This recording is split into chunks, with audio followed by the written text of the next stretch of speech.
à tous, je suis content d'être avec vous pour partager ensemble, pour voir ensemble une réflexion méditative basée sur la Bible. Avoir un enfant ou des enfants est un don, est un cadeau de Dieu. C'est bien d'avoir des enfants, mais si on ne sait pas comment les faire grandir et surtout, on ne réclame pas l'aide de Dieu pour pouvoir leur inculquer les valeurs de la Bible, cette bénédiction peut se changer et devenir une malédiction.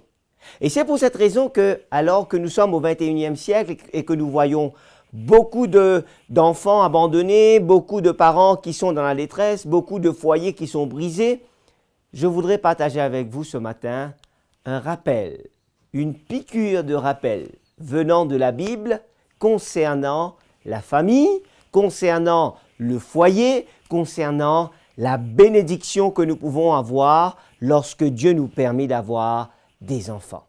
Le texte de la Bible que je voudrais prendre avec vous se trouve dans le livre des psaumes, le 128e psaume, et je vais parcourir les quelques versets de ce psaume, le psaume 128. Je lis à partir de la version de la Bible Louis II. Il est dit « Heureux tout homme qui craint l'Éternel, qui marche dans ses voies. Tu jouis alors du travail de tes mains. Tu es heureux, tu prospères. » Au verset 3, « Ta femme est comme une vigne féconde dans l'intérieur de ta maison. Tes fils sont comme des plants d'olivier autour de ta table. C'est ainsi qu'est béni l'homme qui craint l'Éternel. » Au verset 5, il est dit « L'Éternel te bénira de Sion et tu verras le bonheur de Jérusalem tous les jours de ta vie. » Et le dernier verset, au verset 6, « Tu verras les fils de tes fils, que la paix soit sur Israël. » Chers amis, la crainte du Seigneur, au verset 1er, est à la base d'une activité fructueuse au verset 2, du bien-être personnel, toujours au verset 2, et d'un foyer heureux au verset 3, avec toutes les bénédictions qui en découlent pour la famille et pour ceux qui marchent avec le Seigneur. Nous lisons cela au verset 4 jusqu'au verset 6.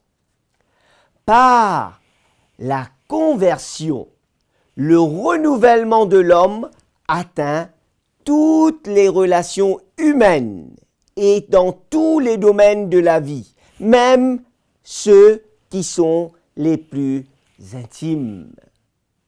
Le couple et la famille doivent être un espace protégé. Protégé de quoi ? Protégé de l'influence autour de nous, de l'influence du monde. Mais aussi, le couple, la famille, devrait être un espace de liberté. Liberté tout en se soumettant à Dieu. Au verset 1er de ce psaume que nous avons lu, on nous parle de la crainte du Seigneur. Et le psalmiste commence en disant « Heureux tout homme qui craint l'Éternel, qui marche dans ses voies. Heureux tout homme. » Celui, quand on parle d'homme ici, on ne fait pas référence seulement à l'homme mais non à la femme, mais quand on parle d'homme ici, on parle d'une manière générique. L'être humain, heureux, l'homme, heureuse, la femme qui craint l'Éternel. La crainte du Seigneur, cette attitude intérieure de respect envers Dieu se traduit par des actions que nous menons, que nous faisons. La prospérité matérielle par le travail et une vie de famille heureuse récompense notre foi en Dieu, notre crainte envers ce Dieu, le fait que nous respections ce Dieu et que nous le suivions selon ce qu'il nous demande, selon ce qu'il nous dit dans sa parole. La crainte de l'Éternel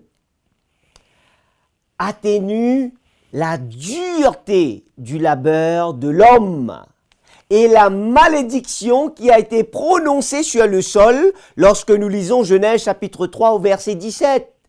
La bénédiction de l'Éternel, nous dit Proverbes chapitre 10 au verset 22, la bénédiction de l'Éternel est ce qui nous rend riches et il n'y ajoute aucune peine. La crainte de l'Éternel est à la base. Et lorsque nous continuons ce psaume au verset 2 et au verset 3 qui nous parle de la vie de famille, lorsque je crains l'Éternel, lorsque ma famille craint l'Éternel, verset 2, tu jouis alors du travail de tes mains, tu es heureux, tu es heureuse et tu prospères.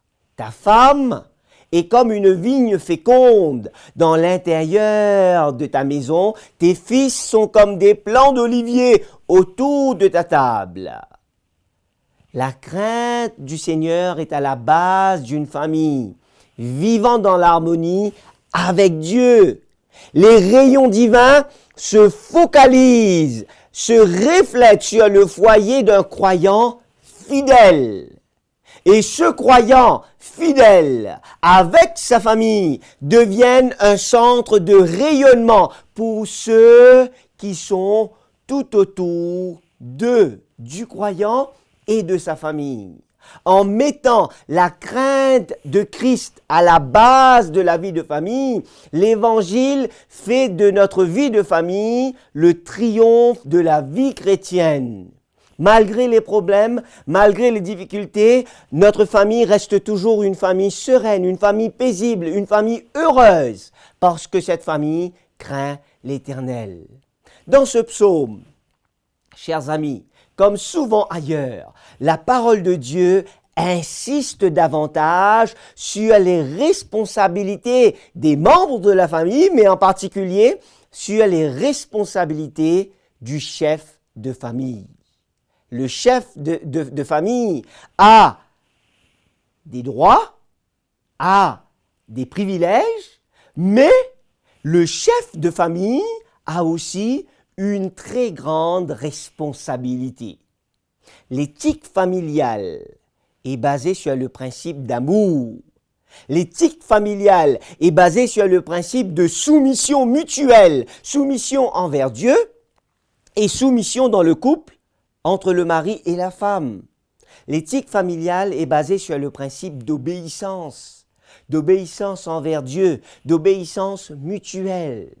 L'éducation des enfants, chers amis, chères familles, repose sur 3 piliers en particulier. Si nous voulons réussir vraiment, il y a premièrement la prière, deuxièmement l'enseignement et troisièmement l'exemple. La prière qui nous permet, Dieu, à travers la prière, Dieu nous montre comment est-ce que nous devons aller, qu'est-ce que nous devrions faire. L'enseignement, mais aussi lorsque nous enseignons, il y a l'exemple que nous donnons par la suite. Quand ils sont jeunes, le devoir des enfants est d'obéir à leurs parents, nous dit Éphésiens le chapitre 6, Colossiens le chapitre 3. Plus tard, le devoir des enfants, lorsqu'ils seront grands, lorsqu'ils seront indépendants, c'est de pouvoir s'occuper de leurs parents. 1 Timothée chapitre 5, le verset 8. Parce que la Bible dit que l'enfant ou les enfants devront honorer leurs parents. Cela fait partie des 10 commandements que Dieu a donnés à son peuple, que Dieu a donnés à l'humanité. Les parents sont exhortés à ne pas décourager leurs enfants par leur manière de faire, par leurs paroles, par leurs actions. Les parents sont exhortés à ne pas décourager leurs enfants, soit par une sévérité excessive ou par un manque d'attention. C'est très important en tant que parents que nous veillons là-dessus. Les parents sont appelés à élever, à discipliner, à instruire leurs enfants selon les valeurs de la Bible. De l'obéissance dépend toute l'éducation et de l'éducation dépend la condition de la société tout entière. Donc, En tant qu'individu, je peux faire la différence là où je suis. En tant que famille, je peux faire la différence au sein de ma famille. Et ainsi, je peux aussi faire la différence au sein de la communauté, au sein de la société. En face, des complexités, des problèmes aujourd'hui autour de nous, des complexités, de la complexité des problèmes dans l'éducation des enfants, les parents souvent peuvent se sentir mal préparés. Mais même si nous nous sentons des fois mal préparés, on ne devrait pas rester là où on en est. On devrait chercher des conseils. On devrait chercher des moyens pour mieux se préparer. Et où trouver ces conseils? Où trouver ces moyens? La Bible, chers amis, chers parents, est une source d'enseignement plus riche et plus fiable que n'importe quel manuel de psychologie. Je ne suis pas en train de dire que les manuels ne sont pas bons, que les ouvrages, que les experts, que les professionnels écrivent ne sont pas bons. Non, loin de là. Ce sont des bons matériels, ce sont des bons ouvrages. Mais ce que je suis en train de dire, c'est que la Bible devrait être à la base de tous ces manuels. La Bible nous donne les bases et ces manuels sont là pour élaborer davantage. La Bible devrait être notre manuel par excellence. Le vin et l'huile, les fruits de la vigne et de l'olivier sont les symboles de la joie de l'esprit, des bénédictions divines qui ne peuvent être reçues que lorsque nous craignons le Seigneur. Au verset 3 et au verset 4. Ce psaume se termine par les bienfaits, les bénédictions qui découlent lorsque nous craignons le Seigneur. Les bénédictions que Dieu accorde à la famille d'un croyant fidèle s'étendent aux autres au verset 4. S'étendent aux générations à venir au verset 5 et au verset 6. Quand la famille chrétienne est structurée selon les principes bibliques, la famille a la foi et persévère. La famille s'organise et grandit sur des bases solides. Chère famille, veillons à ne pas mener une vie de famille égoïste en se concentrant seulement sur les intérêts personnels de notre famille, de ma famille.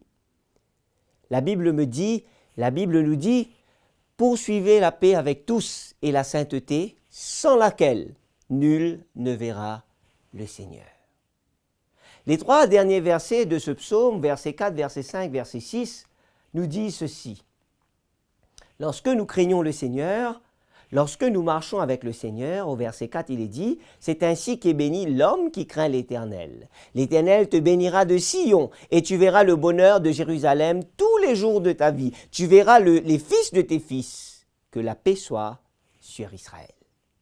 Chères familles, chers parents et chers enfants, Dieu a déjà tout mis en place pour que nous, moi, vous en tant qu'individus et nous, vous en tant que famille, l'Éternel a déjà tout mis en place pour que nos familles soient bénies en abondante mesure.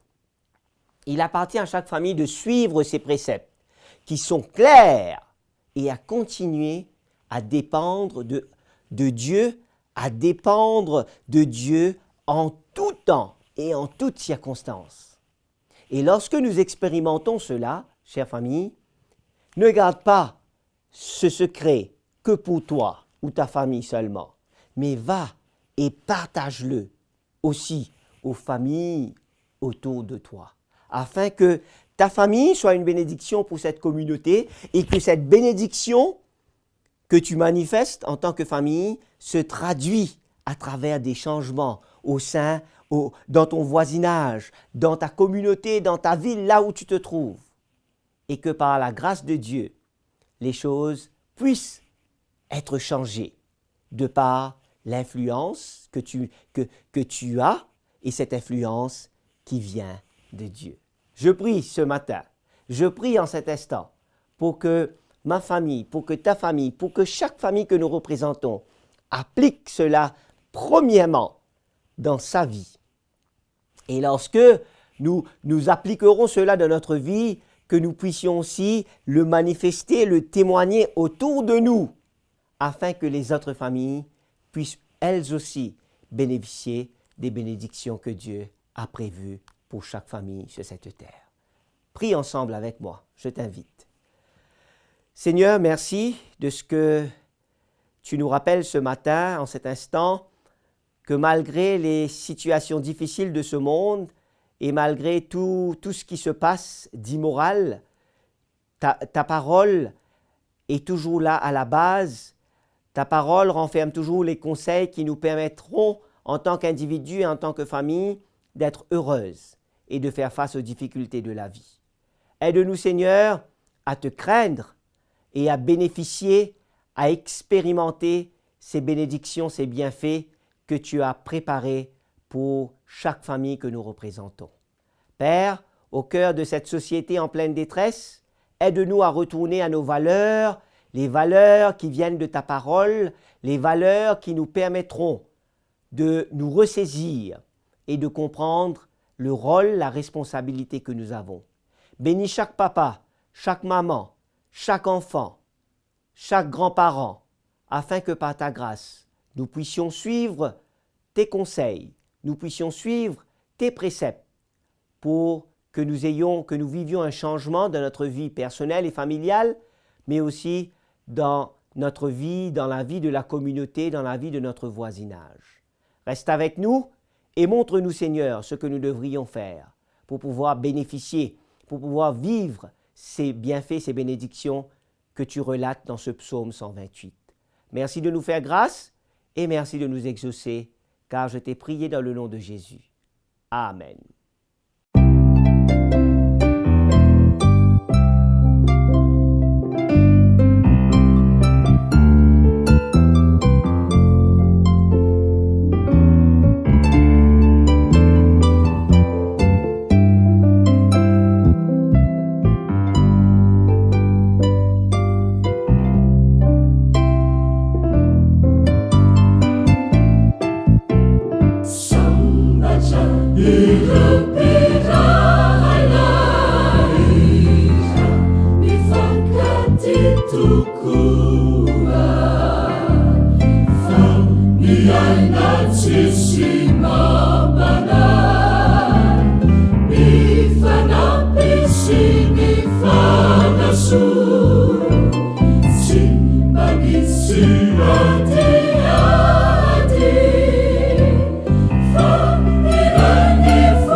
Adonai.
Jaikiuo mamalini fivavaku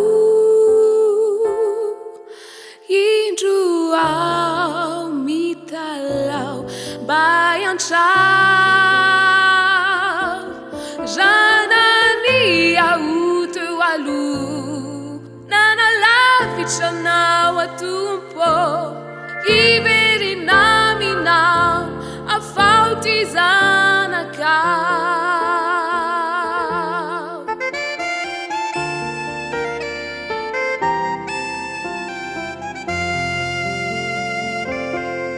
Jaikiuo